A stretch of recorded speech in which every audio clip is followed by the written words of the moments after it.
Movement Rio Media presents A Few Good Physios with Dr. Eric Munoz and Dr. Leonidas Scantalides. You can't handle the truth. What is physical therapy? More research.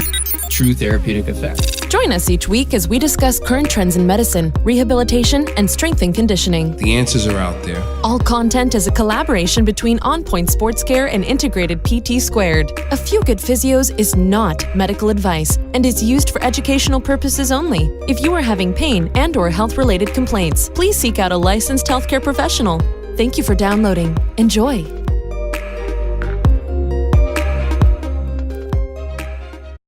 All right, welcome to episode 15, Quince. I was practicing earlier today my Spanish, and I was trying to remember quince for 15 because the traditional quinceañera. Yes. Aha. It's like a sweet 15, not a sweet 16. Right. one down. Cool. Today we're going to be doing a week in review. You know how John Oliver does, like last week tonight. We're going to do this week this afternoon. Yeah, it was an exciting week for us. So we figured we'll make it a topic. That's right. First off, I do want to do a quick little recap of our statistics and also to say thank you to everybody who's been downloading, listening to our podcast. We've been getting a lot of good feedback. I've met a couple people in person who I did not know originally, and they said they listened to the podcast. They liked it. Thank you very much for listening and downloading. And we're getting people from all the way in Panama, Mexico, Greece, which was cool, definitely Australia, France, we already mentioned, Philippines, UK, Canada, the US. So super excited. Thank you guys for all the downloads. We're having a great time with this. Also, if you haven't already, we're on Facebook, Twitter, Instagram. As Robert De Niro would say, we're everywhere, fucker. We are. Keep downloading. That's right. All right. So how was the weekend? The weekend was very fun. We had a jiu-jitsu filled weekend, or at least observation. Lee and I had the pleasure of going to a Grappler's Industry, which was in Baruch College Saturday. And, we got to see some really cool competition, from white belt up to black. I think predominantly where we were situated, we were seeing a lot of white belt, blue belt, purple belt competitions at a variety of weights and ages and shapes and sizes, and it was really, really inspiring to watch. I mean, I don't know about you, but we got there. It was like 4 or 5 hours. It was a while. It was a while. We were there for probably 4 hours plus, and it didn't feel like that. It felt like 20, 30 minutes. But I could say, I'm speaking on my own, speaking for myself, it was a year ago that I saw Lee compete, and I understood much more of the game. I understood what I was watching, where, a year ago, I understood a percentage of it, larger percentage of it now. And again, very inspiring because all these competitors put it really all out on the mat. It's true. And it's like Eric said, it's super cool to see, just especially if it's the first time competing. I saw a couple people it was the first time, and I think it's really a test of stress management. And if it's the first time, for myself, a year ago, it was I had not competed in something athletic in that scenario for a very long time. I think since 2009, so it would have been almost 10 years. But the only thing that I did athletic before last year in terms of a test was the SFG, or the Strong First Cert, and then some of the research. But it's like you go there, in this case you had to weigh in at a certain time, and you want to make sure you make weight if you're trying to either cut weight or maintain the weight that you already are in. That's stressful, night before, day of. And then you do have an idea when you're going. We went to Grappling Industries, they give you a time. But of course, inevitably, they're going to fall behind. It's rare that they're going to be like spot on or early, whatever it may be. So you don't know when to warm up exactly. You don't know when you're going to go exactly. So you're constantly checking things. You're surrounded by other people that you might know. You're watching here and there. So if my advice to people who are thinking of competing, this was advice given to me. This is not my advice, but this is advice given to me. Try a round robin tournament, which would be Grappling Industries. That way, you're not going to just, if you lose that first match, you're not going to just be out for the rest of the day. And the other thing, too, is keep yourself occupied. Bring a book, music, whatever it is. Separate yourself from the chaos. If you're lucky enough to have someone there with you, have them monitor things, announcements, stuff like that. That way you don't have to stress about it. And then also bring lots of fruits and snacks so you could just, you don't have to eat heavy, but you can at least have some calories in while you're waiting. Yeah, I saw the gentleman that I mentioned that I take class with. I won't mention names, but I hadn't seen him. He's our age, about your weight. Mm-hmm. He's 4-stripe white belt. You know, he moves. He has a wrestling background, and I saw him yesterday at Henzo's. How'd it go? He was like, 1-1. Oh, and he was like 1-1, and I didn't make the third match. You know, I kind of went home. I was shot. It was like, it wasn't fatigue. It was like central nervous system shut down. He didn't want to keep going. No, he didn't. And he said that it was difficult. I think he had like a ride to Astoria, which is not a short ride, but not a long, you know. Yeah. He said that he stopped several times. Oh, he drove? On a bike. Oh. He didn't realize. I don't think he didn't understand. And I wouldn't either. I wouldn't. Yeah. So anyway, he said that he had to stop. He got like a little Gatorade. He was like, it was just like I was telling my body to move, and my body really wasn't listening. He was like, it was just like a massive adrenaline dump. Yeah. He was like, you know, the first guy I fought was super athletic, and then the other guy I won by points. But he was like, look, learning experience. And again, he had to kind of wait all day. That's another. I mean, I give these guys so much credit because a couple of people that I was watching, they were waiting since the morning. Yeah, that's what happened because my girlfriend competed, and that's exactly what happened with her. She wanted to make weight, and she did, but to do that like healthily, she went in the morning, weighed in first thing, and went and got something to eat, but didn't go until I think it was 2:30 or whatever it was. But that's really interesting. I mean, for those people who haven't competed and or have friends who have competed and you watch their video, for instance, don't take it lightly what you're seeing.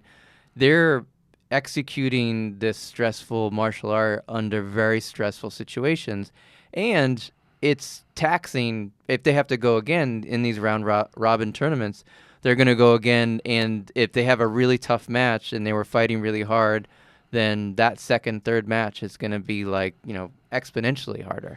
Yeah, I mean, and from our perspective as physical therapists and trainers, and looking at the move, like you just said, the amount of effort they're putting out on there. I mean, it's pretty amazing to see the bounce back. And again, you'll see some of the younger guys and ladies moving at 100%, sit back, have a drink of water, and like 10 minutes later, they're at it again. Or you see the guys, that, you know, the quote, the senior, I think is it the senior? They should have, I mean, I don't have to look. Masters, Masters is over level. 30.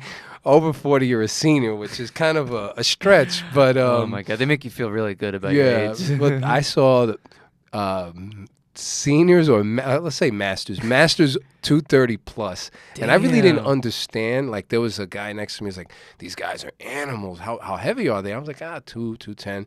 He was like, no way. And then I looked at the screen, and they did a sweep, and you literally felt poof, the whole every bone in your body felt them. You know, you felt what happened. That's a lot of impact. I mean, that's a lot of impact. So it was really cool to see, and to see it at that speed. Now, again, we did see some injuries. Yeah.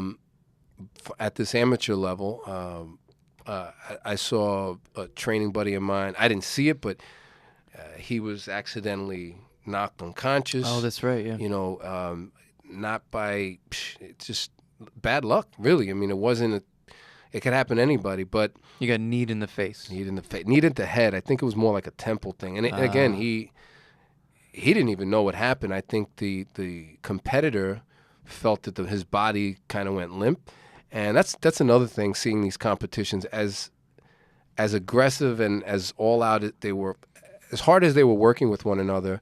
When the match is over, there's a level of camaraderie amongst teammates, amongst coaches. So really, really positive. Even though that there's a high level of competition, the same level of camaraderie and sportsmanship, which is really something I think that you do see throughout throughout the sport of Brazilian Jiu-Jitsu. Yeah. Obviously, there's egos involved, which we're gonna We'll get touch into on as we that. escalate.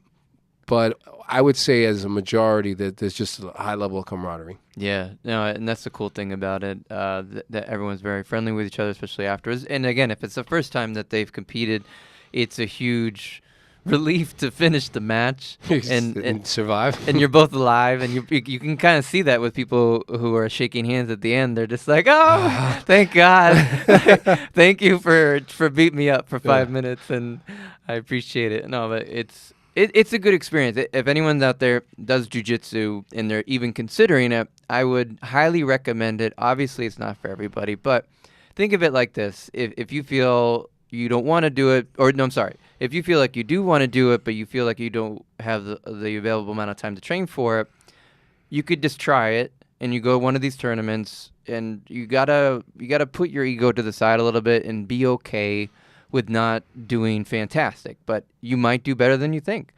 It does change your game, though. After I did my first tournament, it made me evaluate a lot of things, and luckily I had people who recorded the match and gave me some feedback, and I worked on those things for the next several months, competed again. I did much better, and now I'm looking to prepare for another competition, and again, I think it will change my game again. And this is all for the sport of jiu-jitsu, obviously, but you're also improving your experience with jiu-jitsu.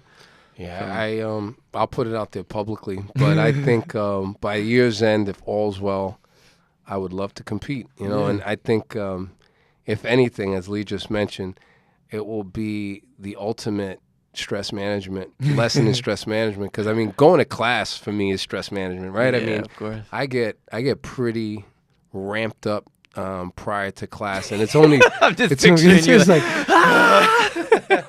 sweating. I'm gonna just pass the. I don't know. But I would say in the last 2 weeks, my goal is really to relax, to get in. First of all, to get into class. Whatever thoughts I have pre-class, whatever doubts I have pre-class, I kind of shut it down by redirecting my focus. And the last couple of weeks, I've been training with some guys that are larger, faster, and about the same level, but larger and faster. And I've worked on just breathing. My goal is just to maintain a position, to fight a position, to just embrace where I am with it. But, it really translates into other things. I always tell my partners, and I told myself that the toughest part of the day is hopefully over, right?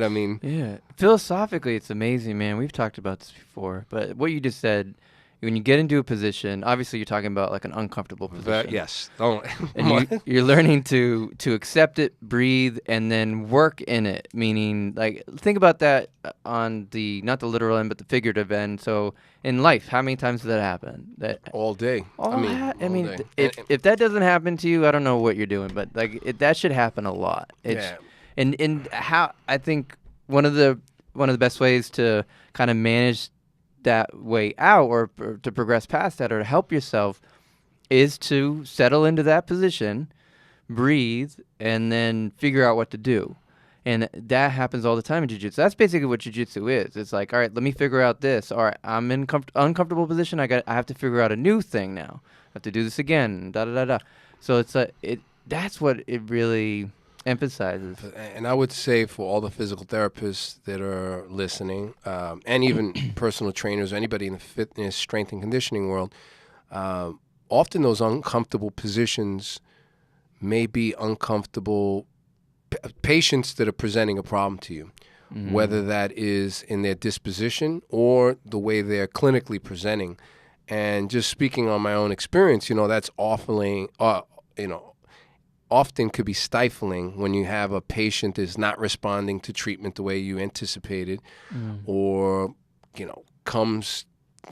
can literally verbally attack you for not, quote, doing the right thing. There's so many situations that as a physical therapist we encounter on a day-to-day basis, and that's with a patient. Then look at the clinic you're working at. Often, you're well-intentioned and you're making strides with your patients, but unfortunately, we work in a many of us may work in an environment that might be an uncomfortable position. So looking and hanging in, breathing, looking for the next for step, openings. looking for openings, looking for just looking to breathe. Yeah.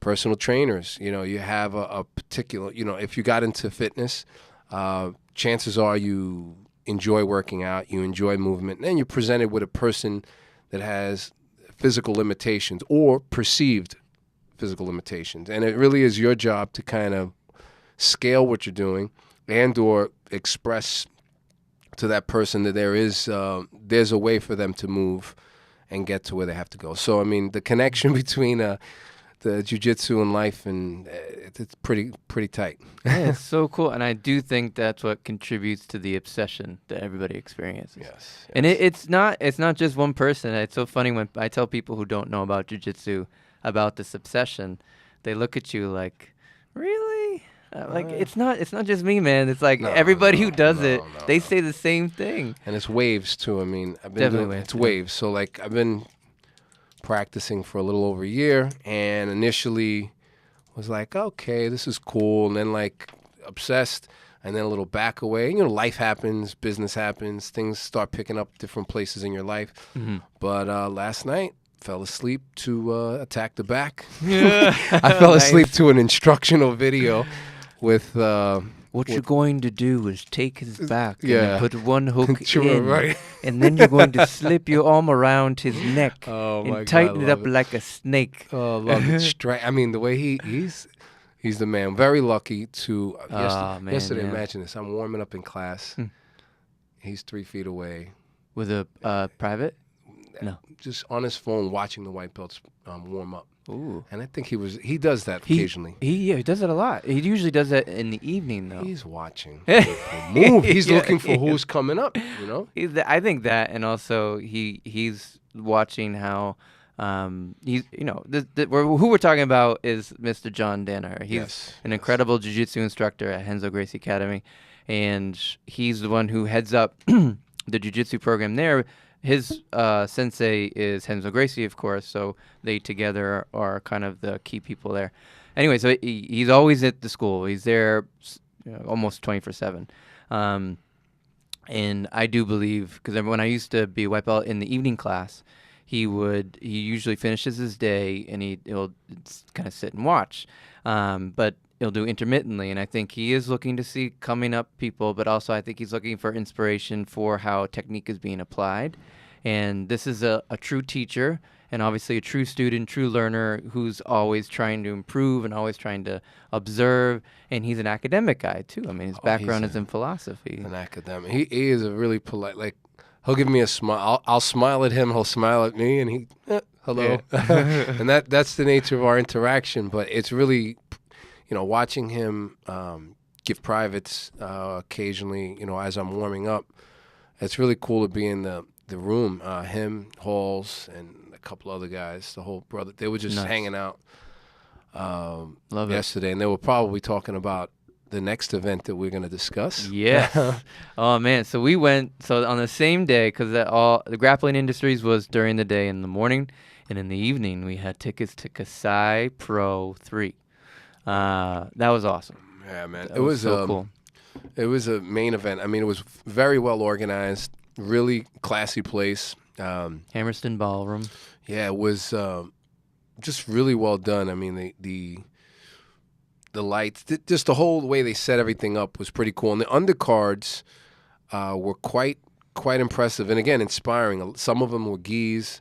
Some of them were young ladies. I mean, I would say the highlights of the night were 200. How old do you think they were? 105-pound I don't females. know. It was they might have been crazy, under man. 18, I think. You think so? I don't know. I would agree with you, but this is when it's so weird, man. You watch them come onto the stage. They're, we're all about body language. This is our profession, is to observe body language. The first thing you think of when you watch these athletes come out onto the stage is like they have maturity. They have some sort of movement maturity, and usually you get that when you get older because you've been alive for a certain amount of time and you move for a certain amount of time. But I from afar, from the stage, I was like, oh, they got to be like in their 20s. But then one of them came up into the stands, and you heard them talk for a second, like, oh, maybe they're like 17, 18. Right. So that's a good question. I don't know. But again, how explosive they were, how strong their technique were, how complex the things that they were doing. I mean, so fast, too. That was so cool to watch. I don't know. If they were 17, 18, I think like a ballet dancer, they've learned so much already in terms of movement. Composure, both of them. Composure, We're talking about them being in very uncomfortable situations with each of them trying to strangle each other in interesting positions and just the energy that they pose and the poise. You know, is really, really cool to watch. But the undercards, some of the gis we saw, black belt gi, I mean, some of the escapes, you know, you would think from a physical therapist perspective, if you would see the joint locks that were applied and the pressure being applied and the ability for the person to escape and then get into a favorable position or not.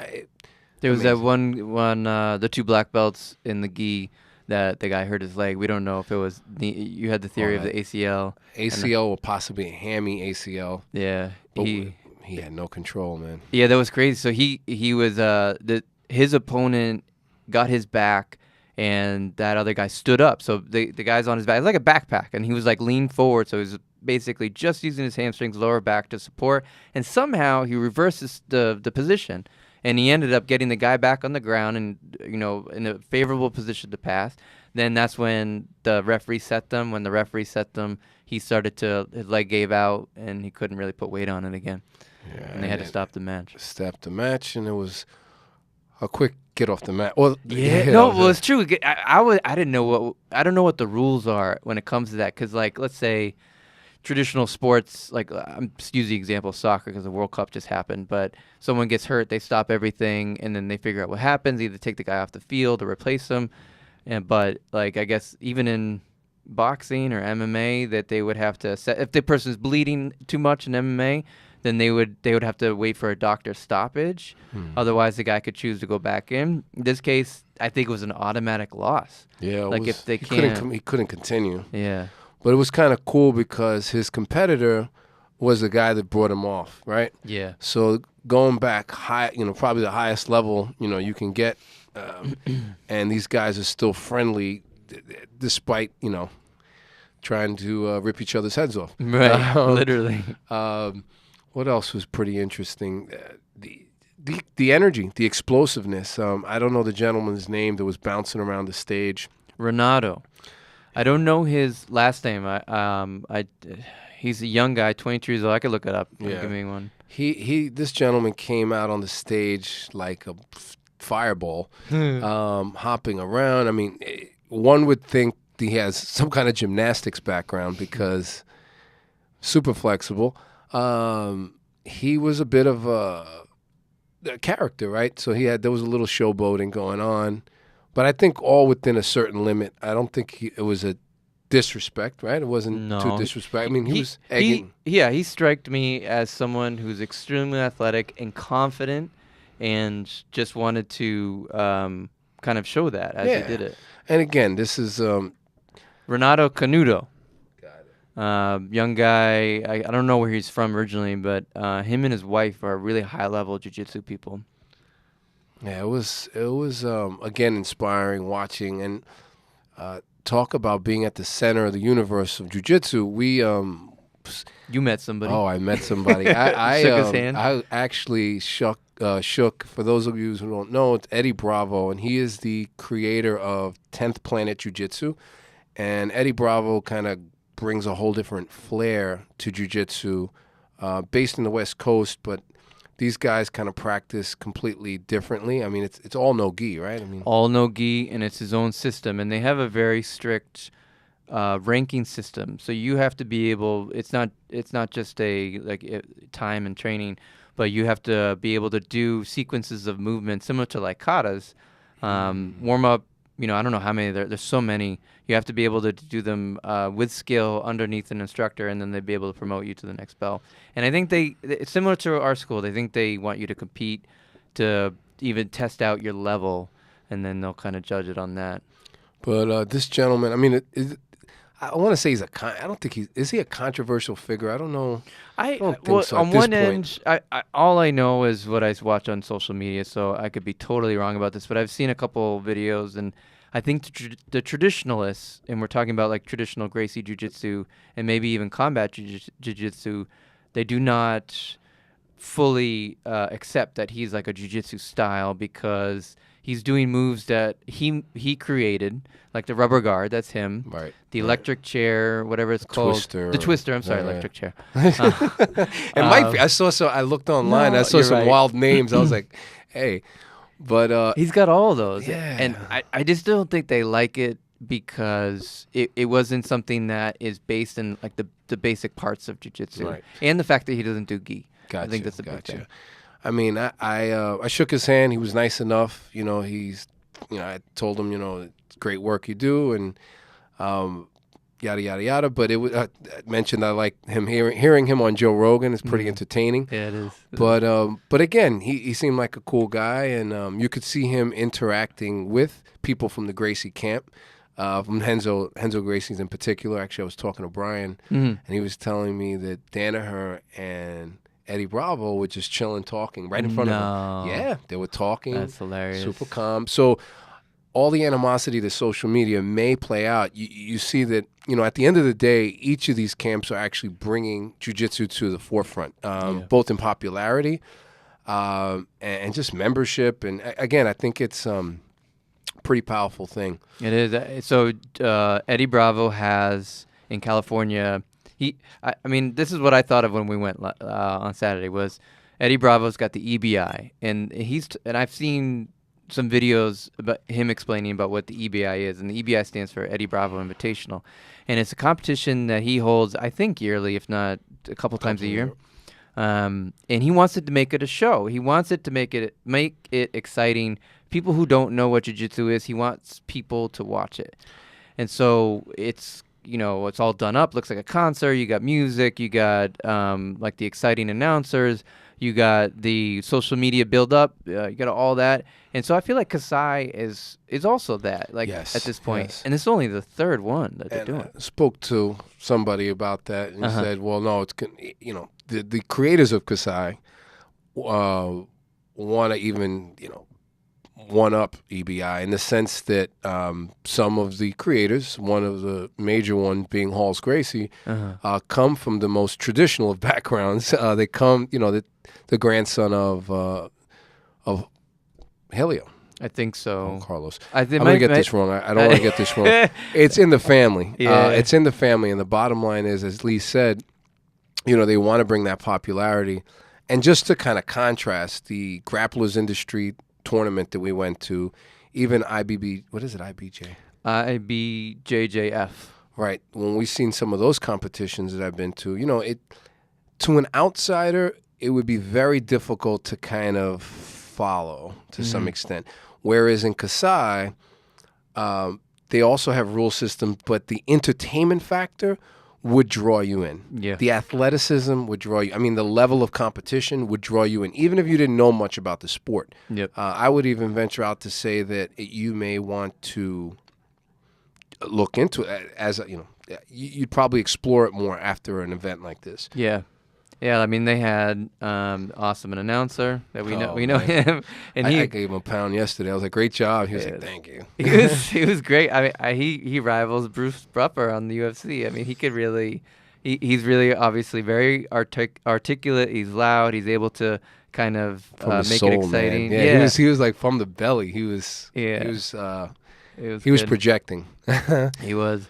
No, it's funny. You made a comment during the night, which I found pretty interesting because it's so true. Like the level, we were sitting in the stands, and you look to your right, look to your left. You see a lot of cauliflower ear. You see a lot of high-level people. There's Luke Rockhold and Jake Shields were sitting in the front row. I mean, UFC. But it's a very dangerous room. It's like you Probably the most dangerous room in New York City at that time. right. I mean, like you go to an average bar and you might find one or two of those people who you wouldn't want to have an interaction with on a bad day. And never mind being in an entire room full of those people. I guess the whole point is it's interesting to think about. I mean, And even in the locker room today, I'm getting ready. I'm taping up my wrist. Gordon Ryan to my left, just chilling, putting on his gi, calm as a cucumber. I was kind of in his way. I was like, excuse me, that's all right. And that was, passing. It's no celebrity. Everybody's doing the same thing, which is trying to improve themselves, yes, little by little. Exactly. That's definitely something I want to, when I start posting. That constant self-development, even with my training partner today, I mentioned that day by day, man, just Super little by important. little. But the Kasai, the danger in the room was high. But again, you bump into somebody in Kasai, hey, excuse me, the level of respect for one another is high. Now, I don't know how it turned out as we left, but no, I'm sure it was just fine. It was a great event. It was, yeah, and there was a little smack talking, but that's okay. It was all resolved. Oh, that was great. Yeah, By a small guy. yeah. I don't even want to discuss that one, but he showed up, man. It's interesting when I saw him on EBI in Palestine. He looks so much larger. He looks bigger than He was, That's the posture. That's the posture, but I would not want him to grab my leg, man. No, I'll be gone in a second. Right. I went to. I mentioned it last week or the week before, I should say. I went to something called the Juggernaut Training System Summit. So if you're not familiar with the Juggernaut Training System, it is a company out in California. I believe the head person is a gentleman named Chad Wesley Smith. He's like the head guy. But they've done, I think this might have been the third or fourth time they've done this, quote, summit, where a whole group of them come out, and it was out in Long Island on this past Sunday. And they all kind of split different topics, and they give a great deal of information. It was only $150. I thought it was well worth it, very much worth it. And the information that I got from them, I found very helpful, and I'm disseminating it right now, or trying to. And I'm definitely going to kind of get more products from them and probably attend more seminars from them because I really like it. Do they have anything coming up in the near future? I have to look. Gotcha. I'm not sure. This summit, I think they do once a year with all them. But they have a lot of videos for free online, and then they have stuff that you can buy. They have books. So it was split up. So they had this guy, Chad Wesley Smith, as I described. He's a competitive powerlifter. If you look at his stuff, I mean, he lifts an extreme amount of weight, and he's very high ranked in the powerlifting world. They also had this gentleman named Dr. James Hoffman. He's a PhD in sports physiology, and he talked about what he said recovery adaptive strategies. So I thought that was awesome. And he was hilarious, too. That's the other thing, too. It's highly entertaining. These guys, The presenters. they've obviously been together for a while. They make each other laugh, and they're funny people, and they know their shit. So they're smart, funny, and strong. So I don't know how you can go wrong with that. Yeah, that's just good combo, man. Yeah. Well, I'm curious, like, what of the stuff Lee and I presented a while back on, like, recovery. It was so crazy. What? I mean, how is it same, different? I mean, I would love to know. Yeah, where it is now. Yeah, I pulled up, as Dr. James Hoffman was talking, because he was doing the recovery part, I pulled up our slides. I had my computer with me, and it was almost, I'm not going to say identical. There was the same concepts. He talked about functional overreaching, non-functional overreaching. He talked about active and passive strategies.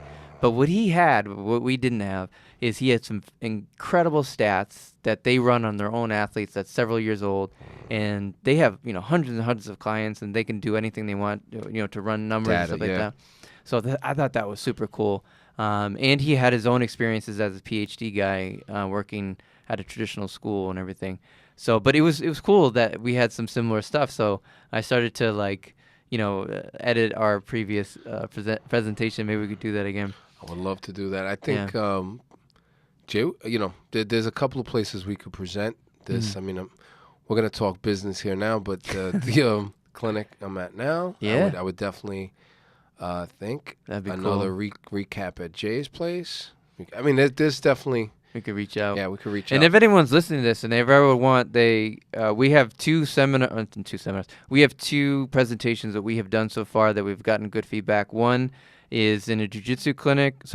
In a physical therapy clinic about jiu-jitsu, and so it's this teaching clinicians who have not been exposed to jiu-jitsu what jiu-jitsu is and what their patients might be going through if they're taking jiu-jitsu, just to give them a better understanding how to treat these people. Right. I think there was definitely some good feedback on that because one pretty complex art, but most importantly, as a clinician, it's hard to kind of stay abreast with all these movement practices. Mm-hmm. Jiu-jitsu is very unique, I would say, from running, lifting, soccer, biking, power walking. I don't know, whatever activity you're in, kayaking, whatever it is. I mean, it's a very unique breed, a unique movement.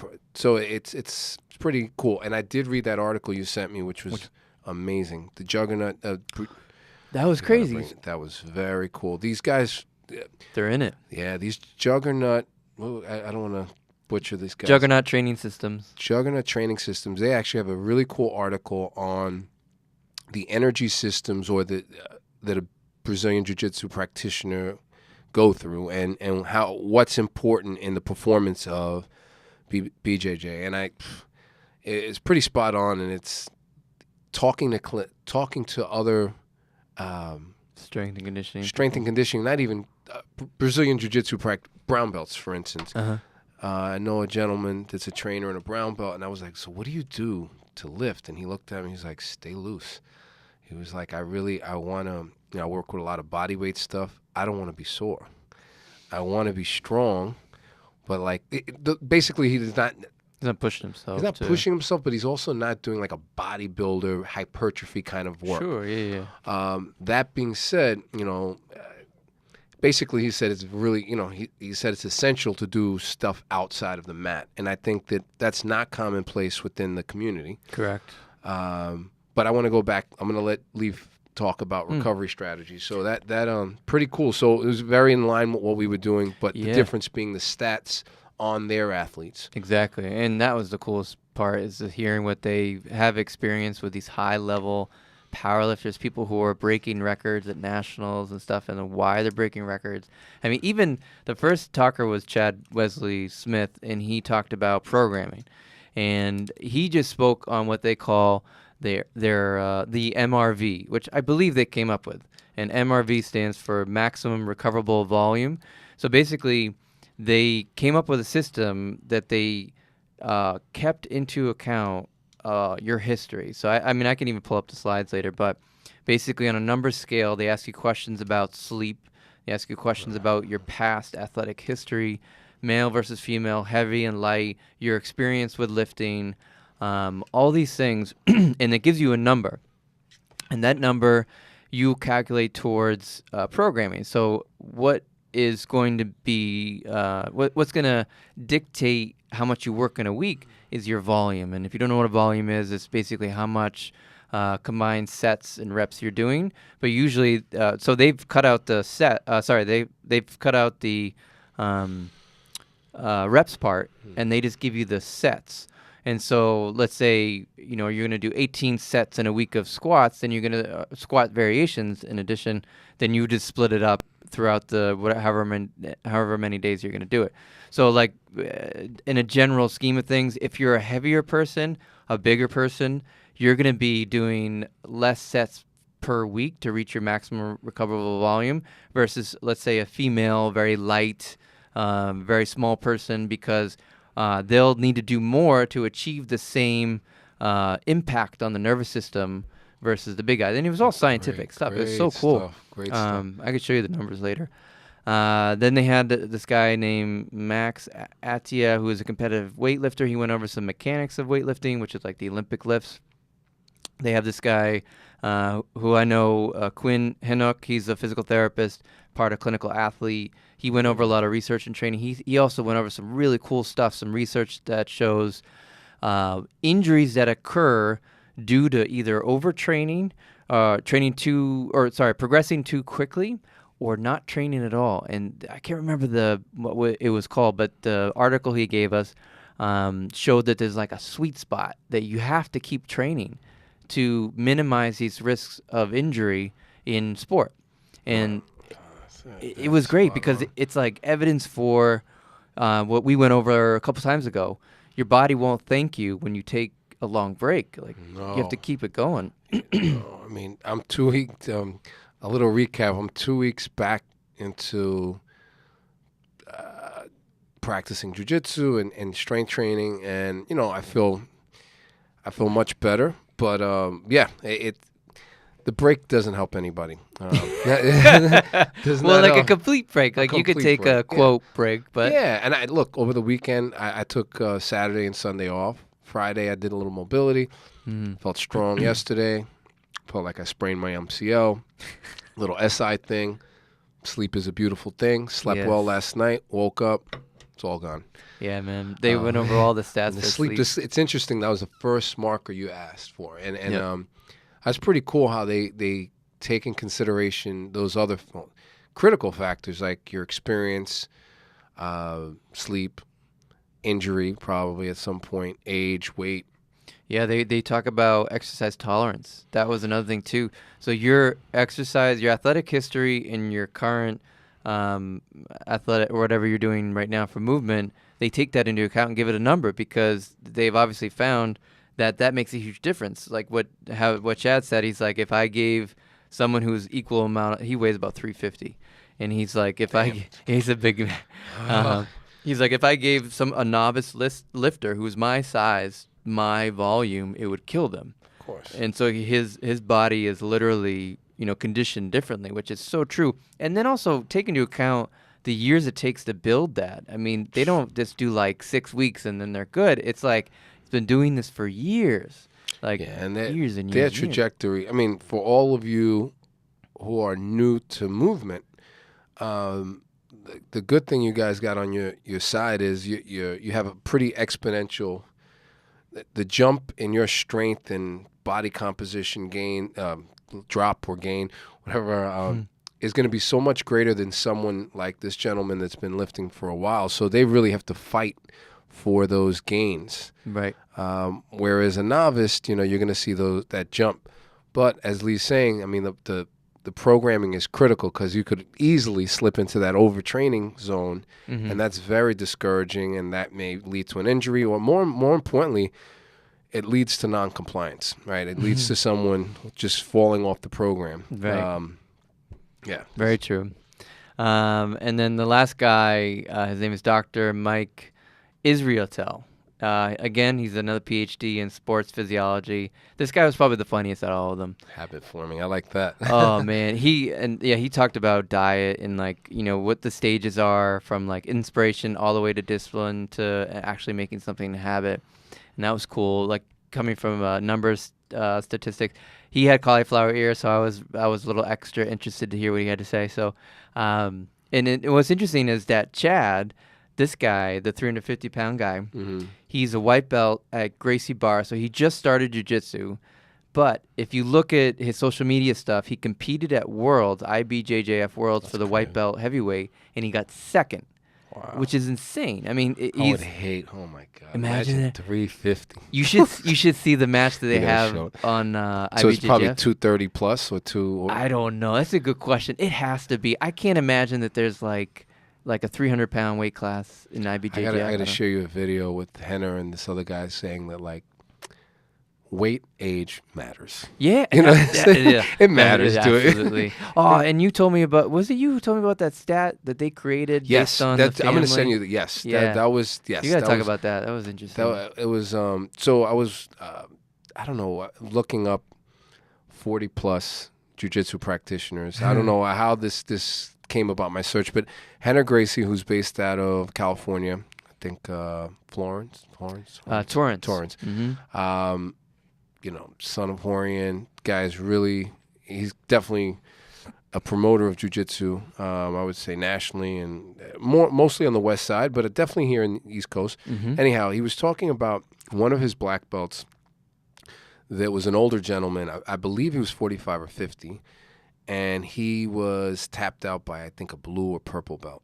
And he was like, listen, I don't know. You know, he was really down, and he was like, I can't believe how this is happening. Now, the guy that tapped him out was a 28-year-old, you know, half his age, athletic, strong guy. And you know, Henner said, you know, that age, if someone is 10 pounds heavier than you, it's almost like they're a belt. 10 or 20 pounds, it's a level up. Right. If someone's 10 years younger than you, that's like a level up. So it was basically, and I'm going to read, I got to definitely, maybe we'll put this in the show notes, the actual clip. Yeah. But he describes how, you know, you have to consider that in your training. And it doesn't change anything because, again, it's what we're discussing is really the ego. Right. And the illusion of a belt, because, you know, black belt, white belt, you know, in a certain situation, anything could happen. True. So, I mean, that being said, he was trying to, the whole video, I mean, he created this, unfortunately, the gentleman that this happened to passed early. I think he had he might have had cancer or heart attack. So he said that this was like the so-and-so belt system, and you take in age and weight into account. And people's previous history, right? So a blue belt, it's like a pro wrestler, you know, that has a pro wrestler's not a collegiate wrestler or professional. It's gonna make a huge difference. It's gonna make a huge difference. Yeah. So it was really cool to hear that, and it plays into what we were discussing. Yeah, I'm gonna find that now as Leaf continues. Yeah, I mean that's definitely a big difference. You have to take into all those things. You have to take into consideration. I highly recommend it. Juggernaut Training Systems. Any information they have on the internet, social media, definitely their courses. I went to the summit, which is a combination of all these guys talking about different things. I was highly intrigued, and I'm going to pursue more with them. Another thing we wanted to touch upon, this week there was an article that was getting wide attention and circulation, was the fact that NYU Medical School is offering free tuition to their current medical students and apparently to future medical students. Wild stuff. It was crazy. Zero. And you know, I think that's great. I think it's fantastic. A couple people asked me my opinion, but my initial instinct was this, and I think I told you this already, but like, that's fantastic. How about the other, quote, medical health related programs? I'm not even say PT. How about OT? How about speech therapy? How about all these other things that are now coming to light in terms of their value and their objectivity, their efficacy, showing to be better than surgeries and stuff like that? How about them? Like, how about, you know, the ROI, the return on investment, when they put in that time and they have to do all these other crazy things to kind of pay back that student debt? And of course, my personal experience with physical therapy school is ongoing in terms of that. So that was my conflict. Great. And then also, what about other stuff? What about other stuff? And what do you mean by that, though? Great that they're offering that now, but what about for all those that that didn't have that luxury, you're saying? And no, yeah, I mean, I wasn't even thinking about them, but like the retrograded, but like, let's wipe away. Oh, that would be cool too. I mean, if they could do that for someone, our I think the physicians. article is interesting because I think they said, so who's paying? I think there was a comment or something like, so who's going to pay? You know, someone's going to pay. I mean, how? I guess maybe NYU has a ridiculous endowment. A patient told me, and this patient is very well connected, and she said, you have no idea what some of the New York schools have in terms of endowments, in terms of, there was apparently a calculation. They could pay for every person in the United States to go to undergrad for the next 100 years or something like that. One school could do that. And I was like, how is that possible? That's like gross national debt kind of shit. Like, I don't know. I know Columbia and NYU in particular, they are probably, Columbia is the number, and this was maybe 10 or 15 years ago, someone very well connected in the city mentioned that Columbia is the largest property owner in the city. Yes. Outside of the Catholic Church. Really? Yeah, and I don't know if that's the case now. I mean, times have changed. NYU, they're not too far in terms of the property they own. Yeah, that is interesting. So I mean, it's just they're not getting it from just education. I mean, they have multiple streams of income. Yeah.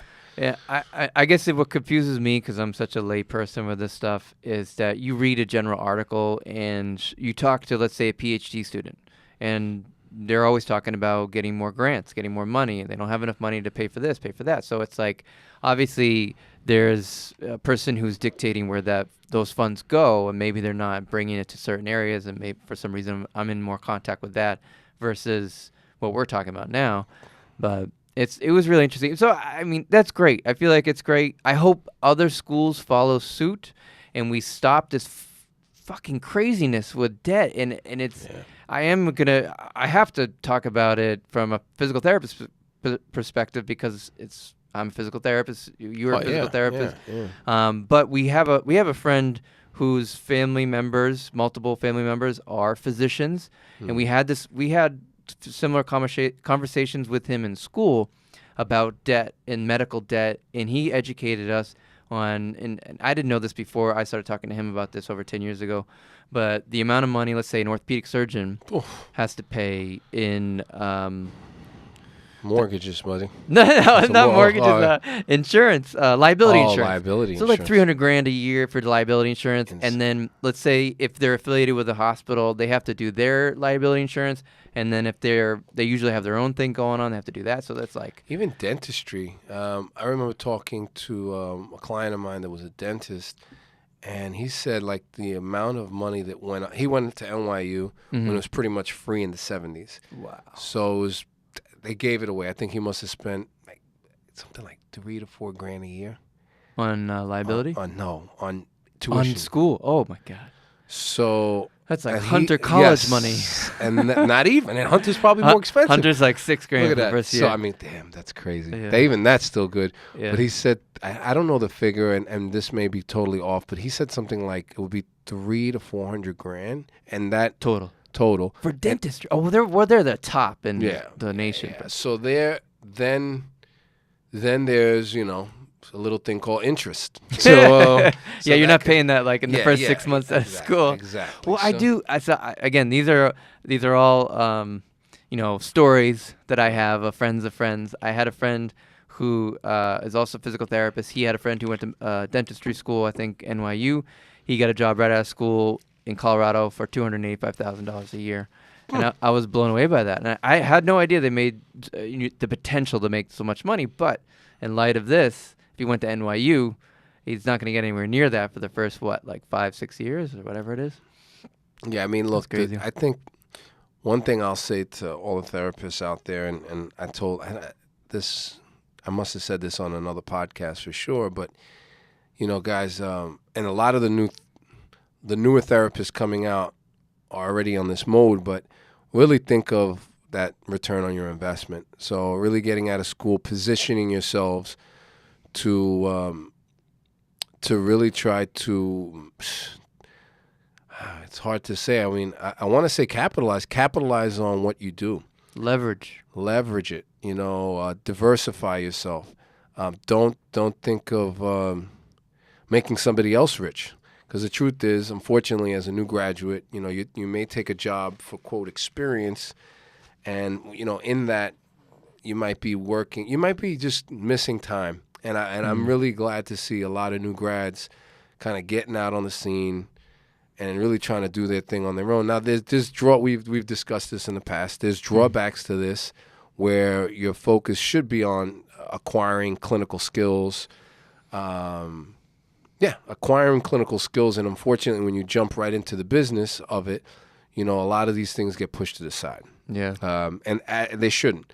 But it's really something's going to shift. I mean, and we're talking only on our field, but I mean, one of the biggest bubbles in the United States, if you don't know already, is student debt. People that are going to Ivy League schools and paying X amount of dollars, they're coming out, with the degree. I'm just going to use it, no judgment, but let's say you have a degree in gardening or English. You can get a degree in gardening? I don't know. Horticulture? Horticulture or marine biology, whatever it is. I don't know. But the truth is that you get out in the real world and like, now what? You have this student debt and, So it's a different world. And I think when we were in school, we've discussed this before, but there was like this track that people talk about, like, oh, you have to work in a hospital first. That's right. That's old Get school. some experience, and then if you want to go in. And we were lucky enough to have professors that said, no. If you ortho is what you want to do, just get into it. Yes. And we were definitely advised to kind of jump in, and even advised on our continuing education. Emil, Dr. Emil, Yep. would tell us, hey, if this is what you want to do, these are the courses you should be taking. Get into it as soon as possible. He said the same thing for if you wanted to do any sort of teaching. Right. Get into that as soon as possible. And that was interesting to me. Everything's fucking interesting to me. Yeah. Oh, my God. After hearing all the podcasts, you're interested. What I found enlightening. Get that thesaurus out. I'll Google it. Is that initially that was what I was told, is like, if you want to be a good clinician, start in the hospital first. Basically they said, do your time. Yeah, and I was like, what, this ain't prison. We just paid some money to go to school. Do your time. And unfortunately, I think the hospital, and this is just my experience, the hospital is probably, in some respects, there's a lot of clinicians within the hospital system that really think of it as a job.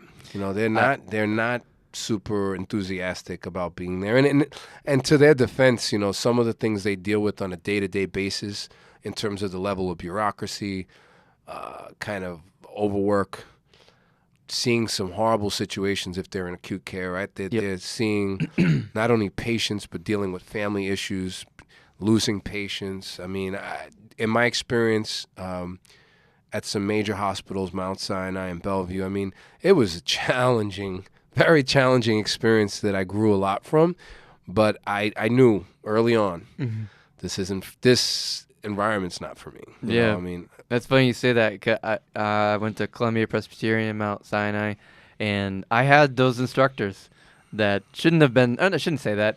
They were very. They were treated like a job, and they were very abusive towards students. That's fine. It's okay. They taught us, they did teach us a lot. They taught us a lot of what not to do, and also just it puts in perspective the kind of therapist we wanted to come across, why we got into the profession, and how far ahead of the game. I don't mean to be so. No, just proud. Be it, man. I'm gonna be it. Well, so how ahead of the game? The truth is, a lot of my clinical instructors. You got a pen? We're clueless. We're clueless as to how to talk to patients, to people. Let me just put it that way. And hopefully they're listening to this. But you guys taught me a lot. Thank you. I appreciate it. Same here, hope man. All is well, and I hope you're doing full transfers, buddy. I from my perspective, there was at least one that taught me a lot, and I would say I am in a position I am now because of them. Yes, a lot to do with them. But I'm happy. Made you more better. Made me more better. Definitely. They got me out of the hospital, which is fantastic. Oh man! But it's all good. What an experience! Again, that I'm stuttering over here. The post jiu-jitsu. The clinical instructor aspect was one of it, but one of the highlights of the hospital was the ability to really help people in some really horrible circumstances, which were post-stroke, post-heart attack, and they probably got a level of care that they would never get because they had this enthusiastic student that wanted to do the right thing. And I definitely credit a lot of the hospitals in the area, these teaching hospitals. We worked in teaching hospitals, and I don't want to paint a horrible picture because there's some amazing clinicians, a lot of which were our professors that worked at these institutions. That's right. Yeah. So not to knock all, but there was just a couple of bad apples. There was a couple of bad apples that shouldn't be. And we'll put the names in the show notes. Yeah. With pictures. But it's really a great experience. If you talk to a typical physical therapist, they usually have at least one extremely bad clinical affiliation. Yes, and I was fortunate enough to have 2, but they had at least one. 1.5. 1.5. Oh, like 2, 1.5. One was really tough, and the other guy was just. He was a weird dude, man. You were around when we were both around when we were going through our terrible experiences in this. And I said this during the experience. I was like, I really think like you need to get a driver's license. You need to really put someone through rigorous training to be a CI in those environments. I understand like in the outpatient private sector, that's a little harder because you have a lot less protocols and things like that. But if you have a hospital and there's like a very big sample of clinicians, then you should really only have those clinicians who really want to do it. Now, like Eric said, it's a small percentage, and we were exposed to that small percentage. But on the other side of it, there was incredible clinicians there that I was blown away by. Some of them, when I did my volunteer work at Mount Sinai, they inspired me to pursue physical therapy aggressively, and they were incredible. I mean, they were like, those people should be the instructors all the time. They're definitely not given credit to. I spent about a week on the TBI, the traumatic brain injury floor of Mount Sinai, which they're world renowned for, and their spinal. They're kind of connected, aren't they? They're the SCI. Just thought of Mike Tyson there. Can't say spinal anymore because we was a joke. Oh man, but the. Is it called the spinal floor? What is it? The SCI, the spinal cord injury. So yeah, you can say spinal. Short. It's all good. They broke their back. No, but the clinicians on these floors were senior therapists typically. The amount of patients, the amount of clinical and medical knowledge, right? So it goes way beyond biomechanics and pain science. I mean, this there's a whole other level. There is, and they dealt with so many incredible things, and I think I was on the same floor as TBI and SCI, and we would bounce between the two, and I would be working with the PTs, OTs, and the speech therapists because they all have to get combined treatment. And I think we spoke about that at one point, and they not only have to do the clinical aspect of it, but they also have to have the energy to interact with the patients and then the family very excited. You know, they have to be able to be like, you know, by the next day, these patients should not be dreading those treatments. They should be like, that's their social experience. That's helping them heal. That's helping them get better and make them happy, and they don't get into this rut. It's super important, and their energy that they showed was unbelievable. Yeah, I mean, cool. So those few bad apples, which we'll put on the post, we're gonna put on the post. We're gonna put on the notes. No, what's so funny? I have to say this is that I think I told you about this connection with one of them and mine at the clinic at the other place. So we had a couple of new hires, and after talking to them, both of them did affiliations. And they had the same CI. They had the same person. They had, of course, the same experience, but not the extent of apparently where things had to get involved. Yeah. Yeah. And but I was like, this is unbelievable. The first thing I calling me. Yeah, dude, man. It was the blood pressure thing. Holy shit. That was insane, dude. That was insane. I can't. I mean, we could probably. My heart is hurting right now. I know. I same here, man. I got all emotional. I'm thinking about patients. You know, I was thinking about all the patients that, you know, were in horrible, life-changing situations, and we had, you know, we were there for like the first week or two, and then that's like the positive. Oh my God, that we really. And then you flip it, and then you go, this person was dragging me through the floors, saying, "You're gonna do a max transfer this afternoon." Oh my God. And we're gonna, but we got to, on this podcast, I think what we should do for talk more shit. The listeners is let them know like the first portion is BJJ, because the stuff we're talking about now is really relevant to a student, a new anybody that's a physical therapist has had these experiences. Yes. But it's pretty cool in that you just said two other new hires had similar experience. I also ran into people that worked at these institutions or passed through, and they also knew them, and it was just like same experience, and like they looked at us like, oh man, that guy was tough, or not even tough. Not tough. Unnecessary. Yeah. Far from tough, but unnecessary. It was, but again, it's why we're doing what we're doing right now. Right. No, it helped pushed us in this other direction. So another subject we wanted to cover today, something called compliance, and in our field, it could be definitely pushed around in a very stupid way. Very much so. What got us thinking about this is there's this incredible another part of this podcast is when we talk about other podcasts. Right. I listen Joe to Rogan? No, Joe no. Rogan. I listened to an NPR podcast called Radiolab, and they are awesome for like science, technology, really interesting shows. Talk about production value. They put together. They edit everything so they make it a show. Like they make it like a real show with like, music and quotes and different things. It's really cool. So I think for them to make an episode, it takes like a month or something. Wow. It takes them a while, maybe a couple weeks. Anyways, this episode was called The Bad Show, and it fascinated me. And it wasn't about compliance and how about we're going to talk about it, but it kind of got me thinking about it. So this show, they brought up the Stanley Milgram experiment. So if that sounds familiar to you. Psych 101. Psych 101.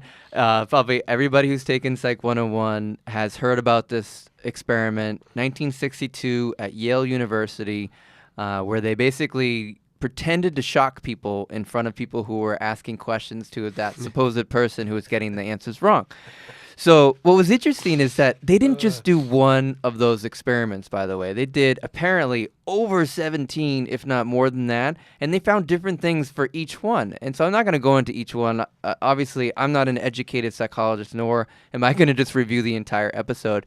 But I wanted to talk about what they were trying to pass on in terms of information, is that the only time that the participants refused to shock the other person in the supposed room is when they were ordered to.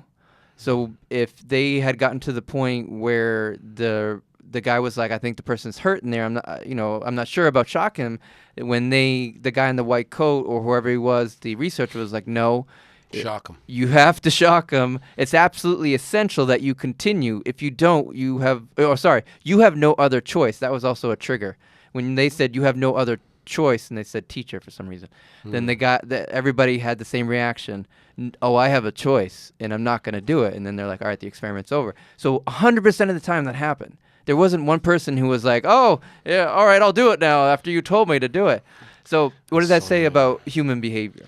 Well, well, this is a cultural thing as well. I think I would just speak as an American citizen. We all have this quote, the freedom of choice, right? And like this ethical thing of, hey, I'm not going to do something just because if I know I'm going to do the right thing, irregardless of the quote authoritarian figure. Then there's a whole little authority thing, like, that's my take on it. I mean, 100%. But interesting, white coat. You can't see the person you're shocking, but you hear them screaming. Though. Yeah, and they had some clips on the show. It was like, ah! That's hilarious. And then there was like dead silence. Some people smiled, by the way. Some people were smiling. I think I remember seeing this in psych class, and they knew. They were like, oh, and they kept pressing the button, man.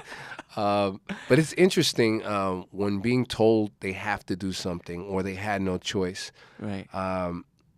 It's all like framing, right? I mean, and how I think Lee-Man wants to relate this to compliance with patients and asking them to do things.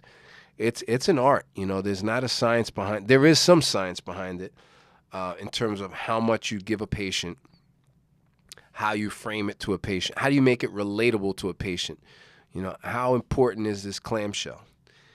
Do I need to do 4 sets of 15?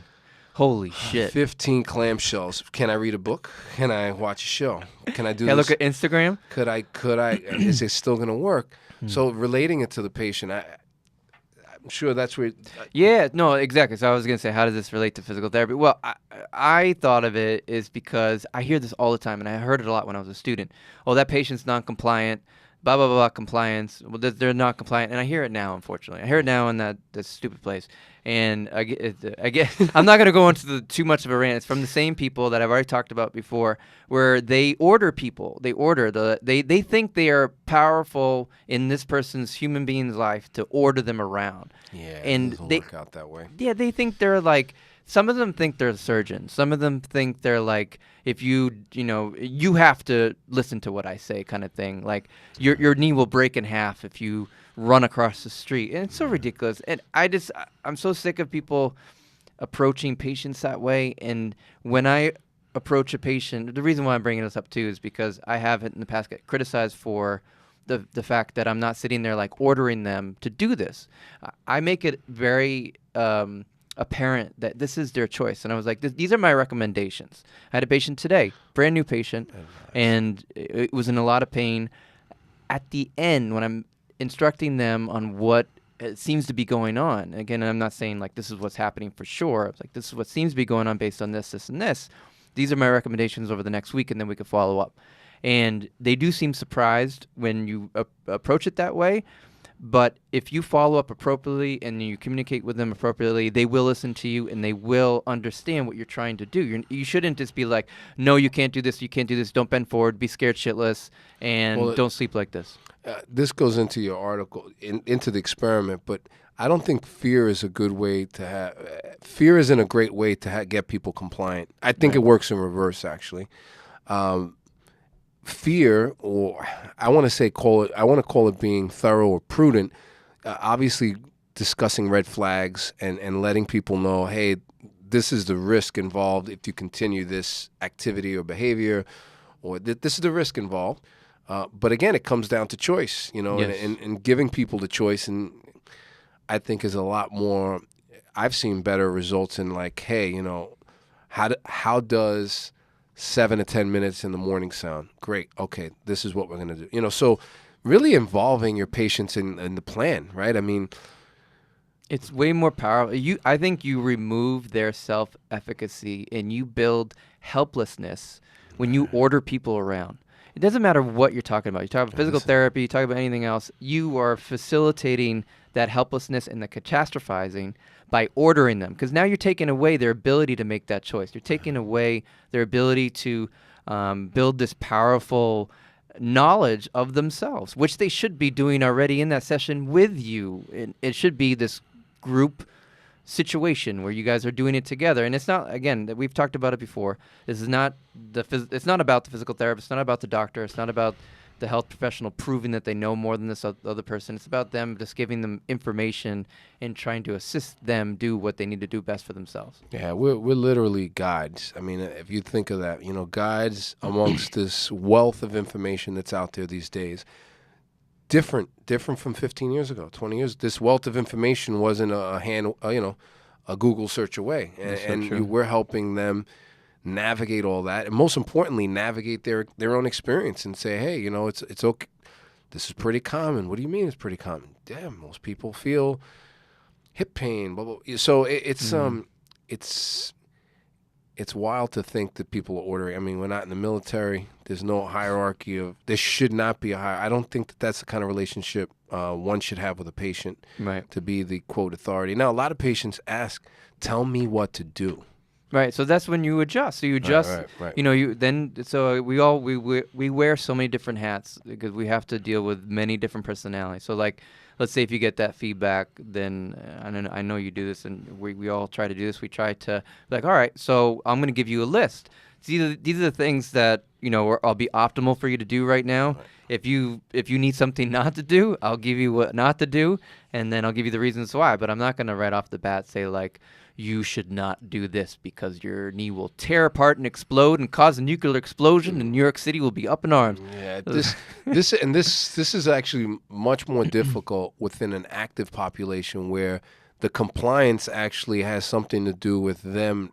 For them to stop, they need to kind of slow their movement down. They got to slow their activity down, and that's a hard sell for an active person, someone that an amateur athlete, someone that really values exercise, and you're telling them, hey, I think it's time for a little break. I'm not a big fan, as we discussed on previous podcasts, that, shutting everything down is definitely, I don't think, helpful. But it's an art in telling people, hey, you could do X, Y, and Z, or Scalable. Jay and said this again, last week. you really have to. Unfortunately, if you're not active yourself, you wouldn't know how that feels. Right. So then you tell people, no, you should not Stop be. everything. You shouldn't be walking more than 1 mile.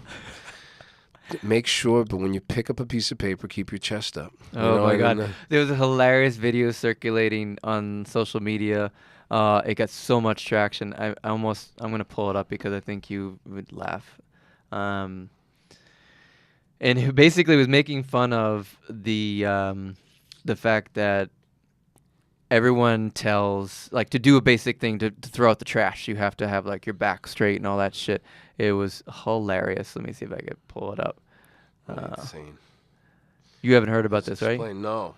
Okay. I was trying to This explain to guy- someone. I was actually doing an evaluation yesterday, and I asked somebody I just want you to bend forward. We're just going to flex over. It's like, should I hinge or should I roll? And Oh, you were examining it. yeah, I was examining. I was like, no, just roll. And it was like, I had to explain to her. I was like, this is part of partially the profession's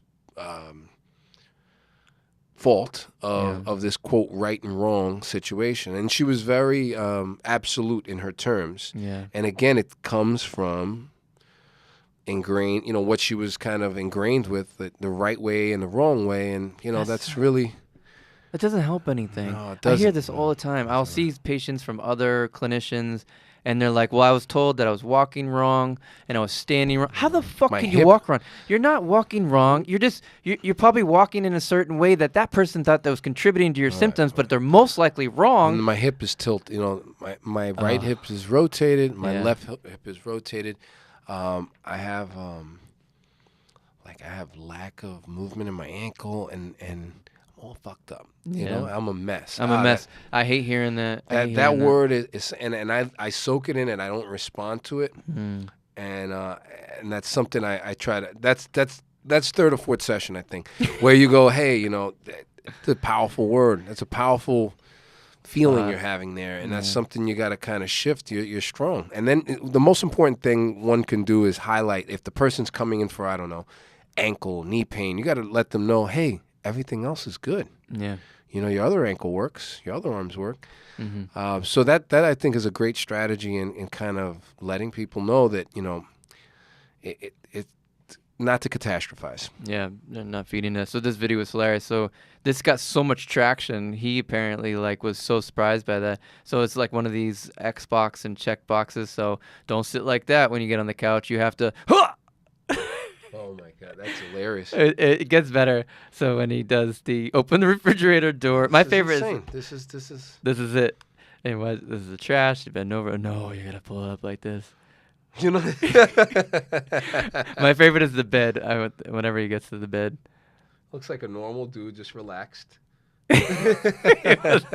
Snatch. He's hilarious, man. And he made another one after this, which is great. That's hilarious. Oh man, the account is Beard the Best You Can Be, that's a very creative account.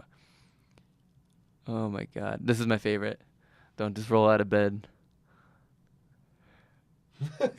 Fucking get up.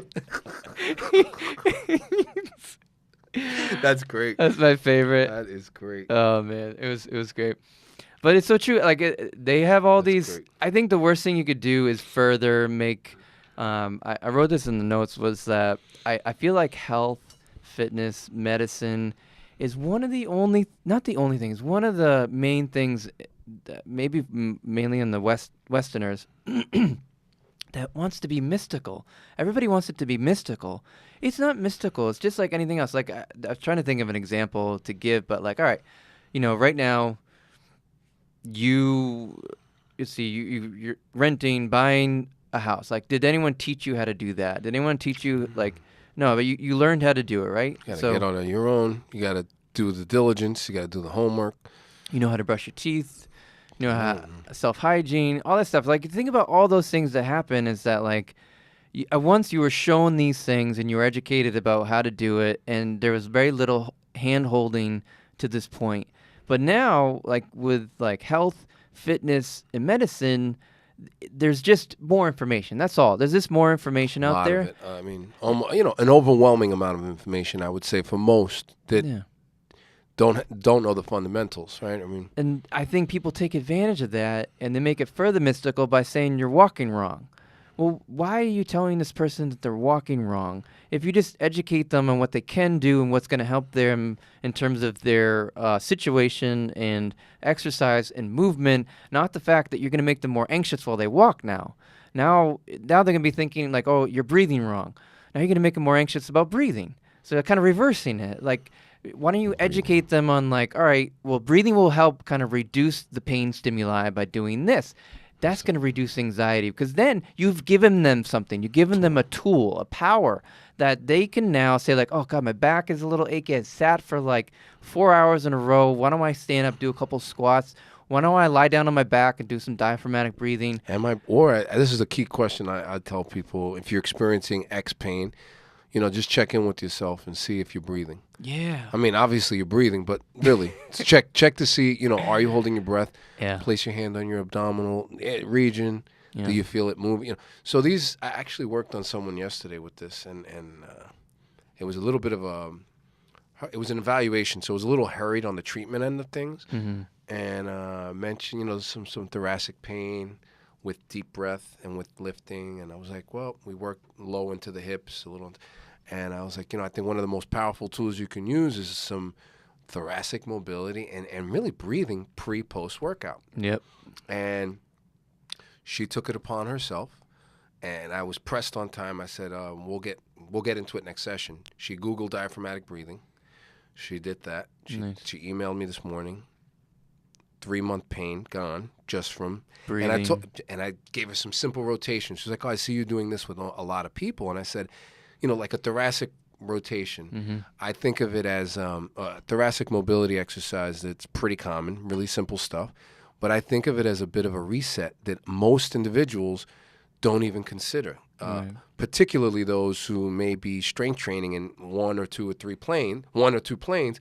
You get them to rotate, and it changes things. The body's like, whoa, what is this? And it I really, love this. and then you start to breathe differently because you don't have that issue there. So it may be, for those of you who know me, who watch me treat, there might be some really repetitive things, but the repetitive, but very different amongst each individual. And what it's pretty common patterns that we see, right? You see someone that's walking and maybe they don't have an optimal dissociation between the upper body and lower body. You don't see them rotating as much, and then they're complaining of hip pain, and really what it is their hip may be overreaching. Now that's a biomechanical thing that some of you may or may not agree with, but making some of these simple little adjustments, giving the person the ability to make these simple adjustments and awareness changes it. And as Lee said, it's not it's out there,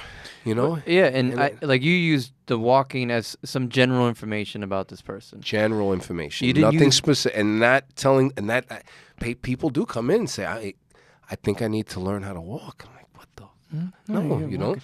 It's more. It's not a causative thing. Like that's where the confusion, and that has to be clear. And so that's usually like a miscommunication of the information that's being passed on. So that's why 90% of what you're going to do with the patient is how you talk to them, what you guys talk about, and then follow up. Follow up with can be a text, an email, next session, whatever it is. Speak about it again. Make sure that everyone's clear on everything. Because if they start to use those words, I was walking wrong, I was doing this wrong, and they're not all right, well, sitting wrong. Yeah, it's like, all right, we're not talking about right versus wrong. There is no right versus wrong. This is more about how you do things a little bit more optimally, or you're trying to adjust nervous system stimulation. So that's all you're doing, and you're trying to help that person build those tools that they could, you're basically taking your toolbox and kind of picking off the shelf, well, this would fit this person, this would fit this person, this wouldn't fit this person. So, if your toolbox is this big in this one system, and you are just using that one friggin' thing, then you're gonna be blind. You gotta have blinders on. You're just gonna be limited. We've seen, we've definitely have met clinicians with that kind of single system approach, and they try to jam everything in that box, and it works for some, but I think the more system one, we've definitely discussed this on multiple podcasts. But and we're gonna do it again right now. No, multiple systems, multiple systems are the way to go. I'm doing my breathing exercises, everybody. I promise. I'm calming down. Lee's going from a full rant to a semi-rant. Well, it's hard for me now because I'm now like, what's the date today? August. How many days have you? No jiu-jitsu for like, I don't know. Listen, man, I this morning I had a couple of household challenges, and I spoke to a loved one. It's like, you really need a class today.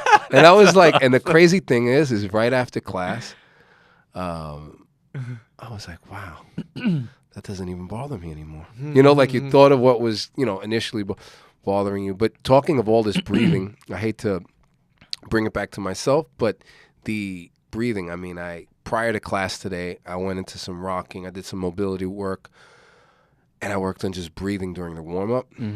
And after class, I was all revved up, lost 5 pounds of sweat. And instead of just kind of running and changing, I did more rocking.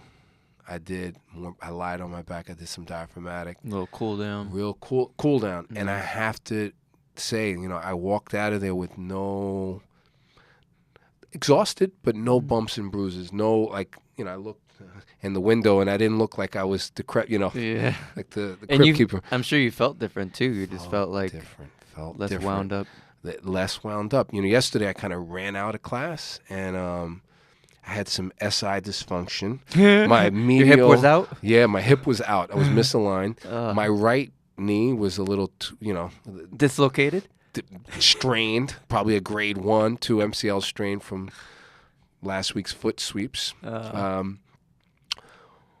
The body heals, guys. It does. It really heals if you give it the right nutrients, if you give it the right time, and most importantly, you're in the right state. And that's a real big generalization, but that's pretty complex, right? That state we're talking about, but the information's out there, as we have on our little hook. The truth is out there. The truth is out there. This is actually a show about UFOs. Right. and they're giving us all the information we need, man. Just got to find it. But, a lot of it is innate. It's just it was so clouded. We, unfortunately, all the information, all of our own, personal things. But I think, this sounds a little mystical, but I think a lot of the answers are within. I 100% agree, and we've talked about it before in the podcast. Where I think that they actually have a name for it now. Well, the way I'm thinking about it, the ability to kind of like feel things internally that includes pain and sensation. It's interoception, I think. Interoception. And then it's like the new body awareness. I gotta show you this research. It's really cool. That's really cool. And but I think that it's a skill that gets layered and built upon based on your experience with life. So based on like the amount of emotions you've gone through, the athletic obviously movements you've done, the times you've pushed yourself, the times you haven't, all those things, they start to layer in. So like let's say I now know what it feels like to have a really bad nerve injury, and that was new to me, and now I could recognize it as it comes. And I already knew what a broken bone felt like, a torn ligament, all that stuff. So like that kind of gets indented into the nervous system, and I think not everybody needs to get that much hurt, but I'm saying like I think everybody should move a lot and to kind of experience different things. And movement changes our emotions. We know that. There's tons of research on it. That won't be in the show notes. No. That's right. That's our research. If you don't believe it, you just got to take our word on it. It's pretty cool that exists. And I think, unfortunately, in modern civilization, we have so much input and so many things that distract our attention that it's really hard to get in touch with that interoception. Interoception. Okay. Yeah.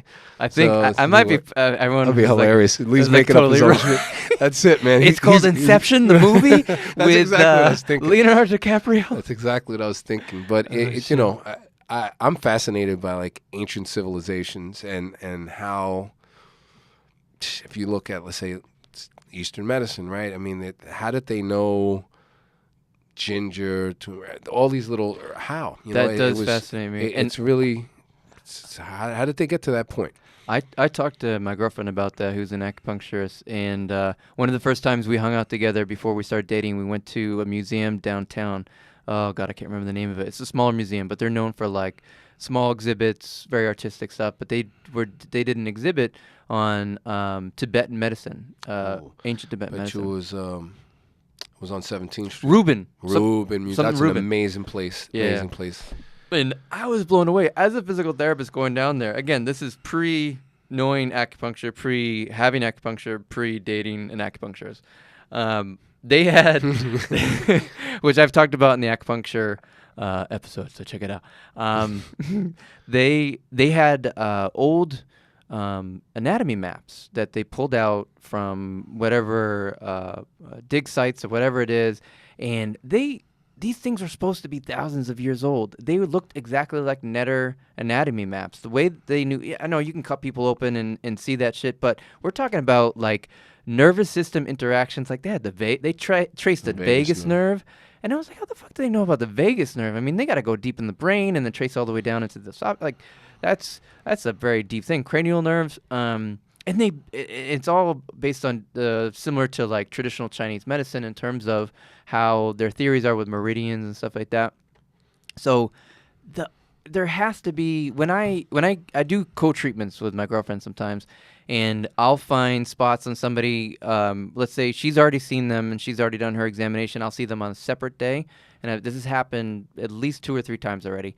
And I'd be like, all right, well, we need to work here and here, and I'll point to the spots and the possible injuries, like just getting to like, let's say posterior tibial tendonitis, and I'll be pointing to the tendon and of the posterior tibia and tibialis, and she'll be like, well, that's point da-da-da, and we've already worked on that, and that's like the central point that we've been doing. I was like, that's weird. They all carry over.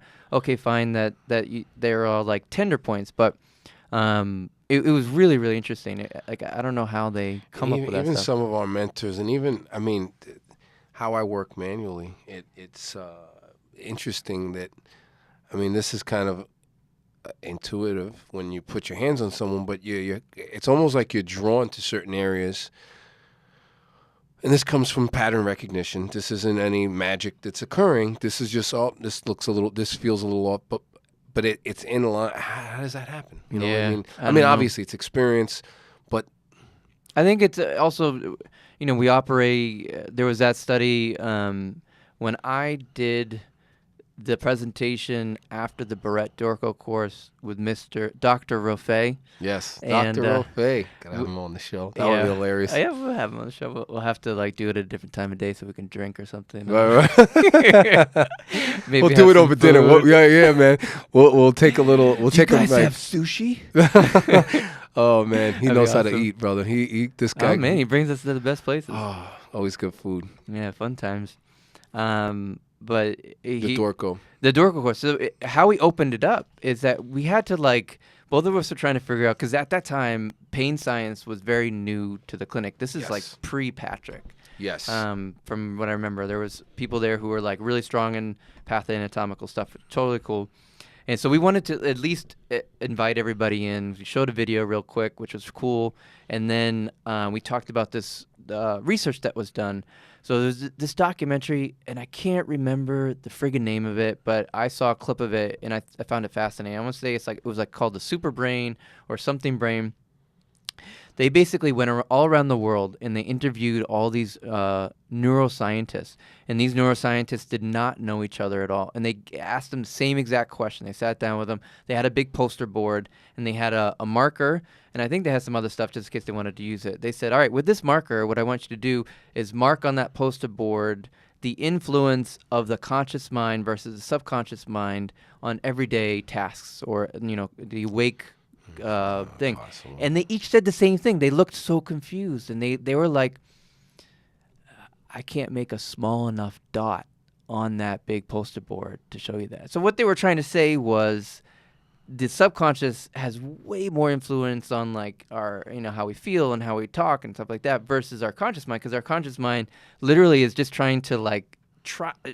trying to put together information. But our subconscious mind is gathering apparently billions of pieces of information almost per second. And we're talking about smells, sights, things that we can't even perceive happening right now. And even apparently like heat and energy levels, whatever that may mean to people. But like that happens on that basis. And so when we learn information, put it in our head, and we learn about it and how to apply it, then when we have a patient, we base our experiences on what we're seeing, feeling, and trying to grab that information too. But I think that's where the whole instinct comes in. So I think that might have to do with a little bit of how they figured stuff out, and they had thousands of years of time to do that. And then and they had the history, the practice of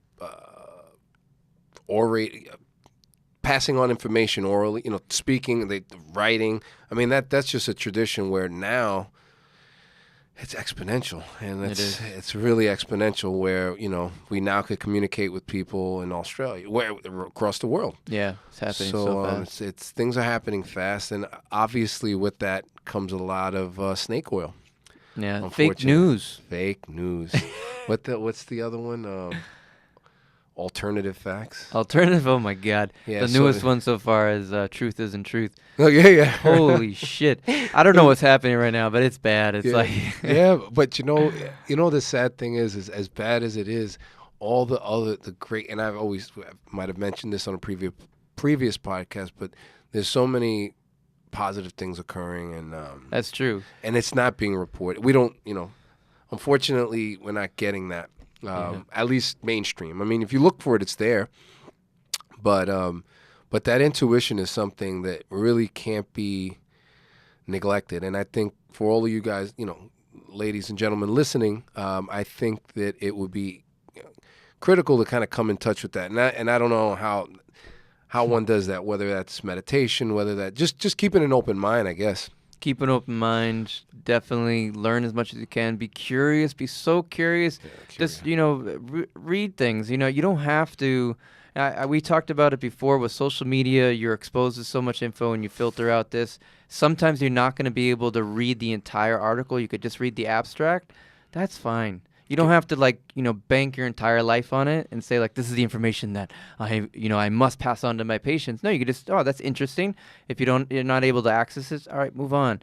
And then maybe the things that you can access, you could fully read, but also learn new systems. Whatever it is. And we're not talking about just physical therapy. No. I think learning skill acquisition on any level at any age opens your previous skills that you may have in other areas. I mean, we'll go back to jiu-jitsu, but the ability to, let's say, being comfortable in certain positions. We talked about that earlier in the show, and how that translates into your professional life or your personal life. Right. All the intuition that we're talking about. It's interesting that the instructors talk about making things reflexive, and that comes through training. That comes through practice. I mean, that comes through training and practice and over and over and over again. And not only just practice, but maybe watching videos and maybe taking notes. All of those things are going to help. So, I mean, as a new clinician, as a new trainer out there, keep a curious mind. I heard something, and we don't have that much time, but a fellow colleague that we both know went on an interview, physical therapy interview, and they were told that bouncing around between all these systems, you really you become a master of none and not really good at any of those things, whatever that means. But I found it interesting. They're trying to tell this person that they're going from strength conditioning stuff to pain science stuff to some manual stuff was not good for their career. That was the implication. And I was a little taken back by that. It made me think a lot, and I was like, all right, well, I've heard this before. I've heard once you graduate, you have to decide your track. You got to go down that big, manual, McKenzie, whatever it is. But this is what I think about it. I have to go back because I'm a martial arts background. If I were to take a match, and I would say all right, there's an MMA fighter who knows jiu-jitsu, they know striking, they know judo, they know various things, boxing, sambo. And sambo, they know some nasty stuff. And then kung fu fighter.